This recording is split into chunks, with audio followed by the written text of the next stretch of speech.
In a recent press conference, Trump made the following statement. No, George Washington was a slave owner. Was George Washington a slave owner? So will George Washington now lose his status? Are we going to take down, are we going to take down statues to George Washington?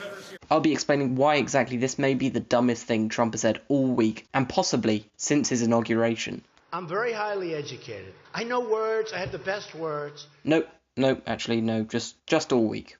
The argument, where do we draw the line, has precisely fuck all relevance to the reasoning behind why people want to take down the statue.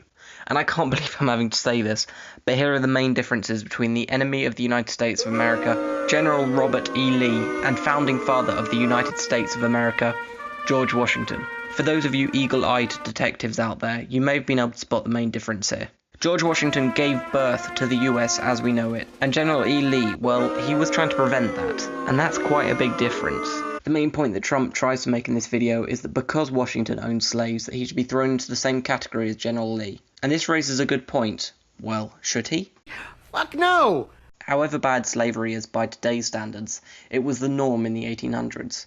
Meryl Streep's great-grandparents probably owned slaves, and current day Mel Gibson is probably trying to find a legal loophole to own one. The point is that we shouldn't necessarily judge people based on today's standards. Let's have a look at this utopian future that I just created, where animals have the same rights as humans. Would we consider taking down someone's statue just because they ate meat, but fought for equal rights of animals? No, but Ronald McDonald, who fought until the last McDonald's was destroyed, would absolutely have his statues removed.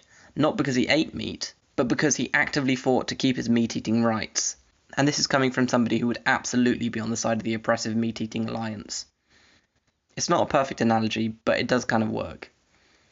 This kind of leads on to my second point, that we aren't necessarily glorifying the individual, but rather what they stand for. People like Nelson weren't perfect, but nobody is. Nelson was probably a raging sexist and racist, but he fought for what Britain stands for and represents something much bigger than anything he as an individual could ever be. Washington stands for the abolition of slavery and the continuation of the Union, and Lee stands for the continuation of slavery and the breaking of the Union. It should be becoming painstakingly obvious why exactly the comparison of these two individuals is so absolutely stupid. Trump also recently tweeted, "Sad to see the history and culture of our great country being ripped apart with the removal of these beautiful statues and monuments. You can't change history, but you can learn from it. Robert E. Lee, Stonewall Jackson, who's next? Washington? Jefferson?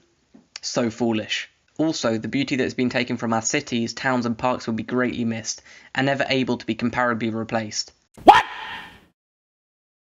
What the fuck? This does echo a point that a lot of people have been making. Should we be erasing history? And the answer is, of course, fuck no! But then again, nobody is suggesting that we do that.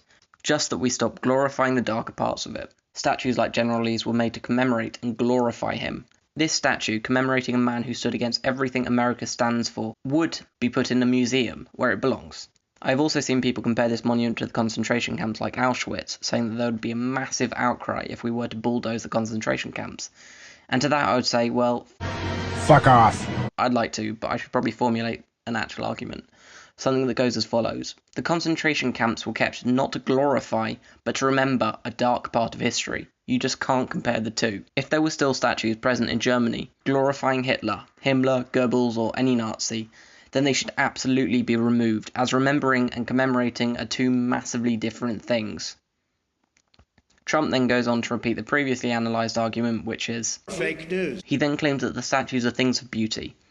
Trump, are you seriously stating that slavery is a thing of beauty? Because, like it or not, that is what this statue represents. This is a man who actively fought for the right to own other human beings, and you are claiming that the statue glorifying him is a thing of beauty?